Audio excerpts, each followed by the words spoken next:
The concept that humanity is teetering on the edge of a third world war is no longer the domain of the lunatic fringe. Those of you who have been paying attention know that in reality, the war is already underway. In this video we are going to examine the profiles of the key players and the alliances they've formed, expose their motives, and present evidence of crimes that they've already committed. Russia, China, and Iran have all explicitly sided with the Syrian government. Russia is providing air support, advanced anti-aircraft missile systems, heavy weapons and training. Iran, for its part, has troops on the ground. For the time being, China is more preoccupied with the ongoing tensions in the South China Sea, and has not flexed its missiles in Syria, as of yet. However, they should always be considered a wild card variable. The current Iraqi government is also a wild card. In 2015 they began to indicate where their loyalties lay in several meaningful ways. For example, they told the US government that new ground operations were not welcome, while at the same time announcing that they intend to look to Russia for military assistance. The list of countries pushing for regime change in Syria is a bit longer. The United States, France, England, Germany, Saudi Arabia, Jordan, Qatar, Turkey and Israel. If seeing these characters in bed together strikes you as strange, looking at their motives will clarify things considerably. There isn't just one motive for this bloodbath. Rather, there is a matrix of motives which intersect in some rather odd places. Of course, money had to play a role. In 2009, Qatar put forth a proposal to build a natural gas pipeline which would have passed through Saudi Arabia, Jordan, Syria, to Turkey and into Europe. The president of Syria, however, rejected this proposal. Instead, in 2011 he forged a pact with Iraq and Iran to run a pipeline eastward, cutting Qatar and Saudi Arabia out of the loop completely. It was around this time that jihadists began flooding into the region intent on ousting Assad. The West presented these groups as freedom fighters. The vast majority of these militants, ISIS included, are Sunni jihadists, which is significant, because Saudi Arabia, Qatar, Turkey and Jordan are all Sunni as well, and Saudi Arabia in particular has a long history of spreading their preferred strain of Sunni extremism, Wahhabism, by investing heavily in building mosques, madrasas, schools, and Sunni cultural centers across the Muslim world. Now they have ISIS pushing it by the barrel of a gun. ISIS adheres to the Wahhabi form of Sunni Islam. ISIS is not merely some dark aberration. Wahhabism as a philosophy calls for its adherents to take the reins of power by force, and to impose Sharia law. Wahhabism also encourages its followers to persecute Shia Muslims, which they consider apostates. And of course apostasy is punishable by death. Iran is Shia.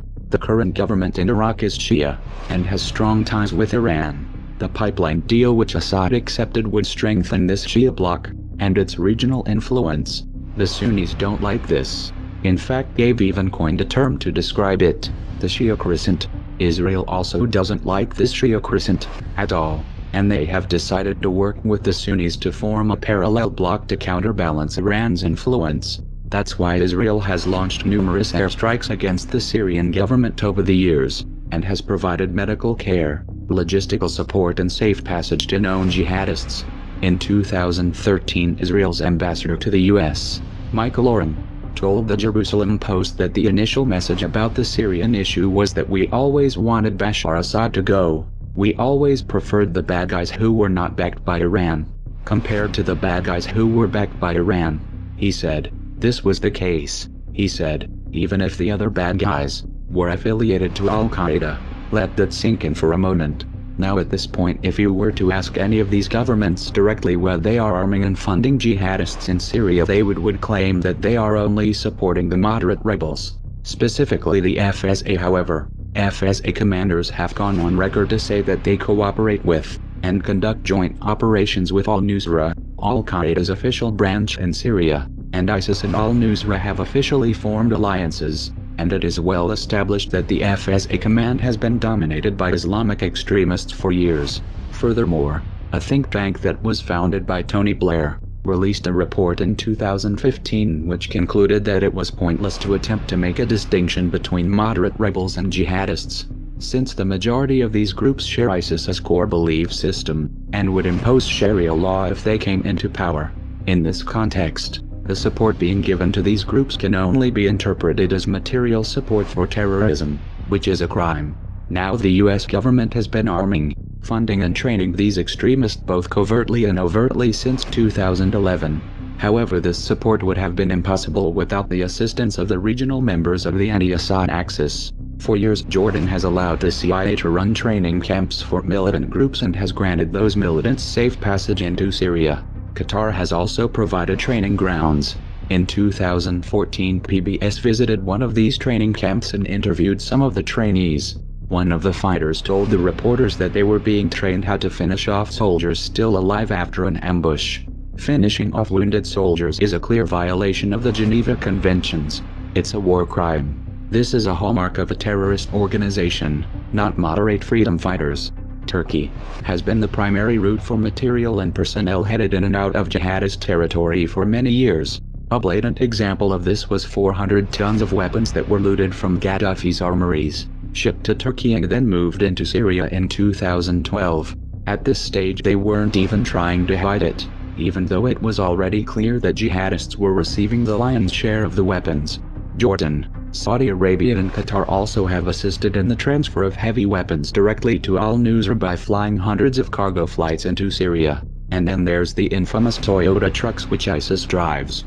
US counterterrorism officials made a show of investigating where they were getting these trucks, but it would have been much simpler if they had just called up the US State Department. According to the Prive, the US State Department has been supplying Toyota Hiluxes, the exact model being used by ISIS, to the FSA for years. Specific equipment like the Toyota Hiluxes are what we refer to as force enablers for the moderate opposition forces on the ground. He adds, Shabander says the US supplied pickups will be delivering troops and supplies into battle. Some of the fleet will even become battlefield weapons. You can absolutely expect for many of those trucks to be mounted with crew-serve machine guns or other type of equipment, military equipment, that the opposition forces have access to. I mean, that's one of the reasons why the Toyota Hilux is such an important force multiplier, because it could be used both for humanitarian purposes and for operational purposes as well. Knowing the real chain of alliances between these groups, it makes perfect sense that ISIS would end up behind the wheel. And let's not forget about the oil. At this stage ISIS has reached a point where it no longer needs direct sponsorship. The organization earns an estimated $1 million to $2 million a day through oil sales. The US was aware of this but did nothing to stop it. They didn't even condemn the country which was facilitating the sale of this oil. Russia, on the other hand, began targeting oil convoys headed into Turkey in November of 2015. Shortly thereafter, Turkey shot down a Russian Su-24 that supposedly violated Turkish airspace for 17 seconds. In response, Russia released satellite evidence that they claimed shows how Turkey is smuggling oil from ISIS. The US government dismissed this evidence, but didn't counter it with any evidence of their own. So where is the oil going? We're supposed to just put that little detail out of our minds. They knew, but they did nothing. Why? Right. And I suppose we didn't call out Turkey for buying the oil because we didn't want to hurt Erdogan's feelings. Clearly it is not in the interest of the anti-Assad axis to eliminate ISIS. The United States and France are keen to make a show of airstrikes and special forces. But what they really want is the ability to operate in Syria militarily.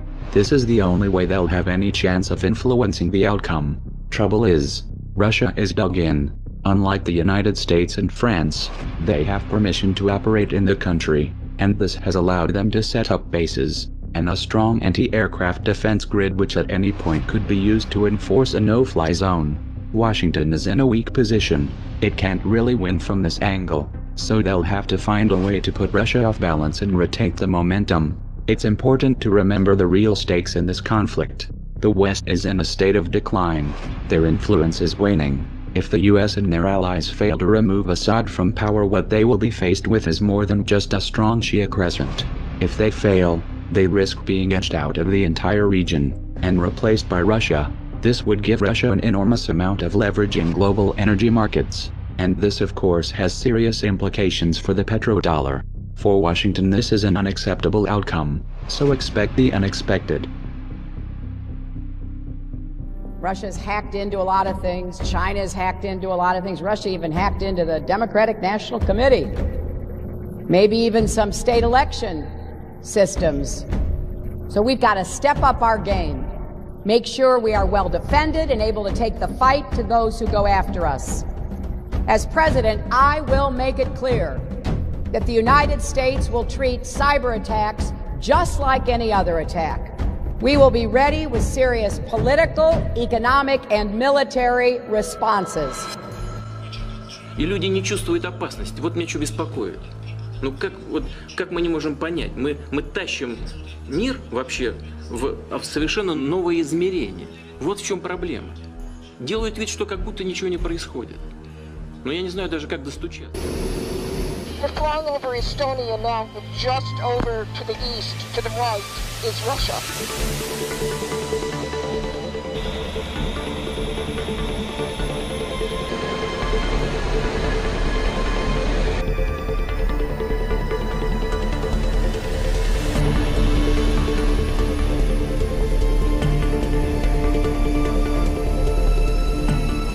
We need to be ready.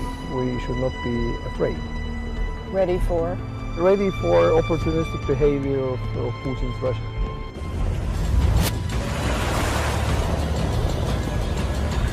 These US Marines are about to perform their first ever amphibious landing from the Black Sea onto the Ukrainian coastline. 15 amphibious assault vehicles packed with both US and Ukrainian Marines secured a beach south of the port city of Odessa before heading inland as part of the annual multinational naval exercise Sea Breeze. This year the US Navy deployed 2 ships, the USS Ross, a guided missile destroyer, and this ship, the USS Whidbey Island, which acted as a launching pad for the amphibious operation. The Black Sea is bounded by 6 countries linking southeastern Europe and western Asia. Since the Russian annexation of Crimea in 2014, the security situation here has been very tense at times.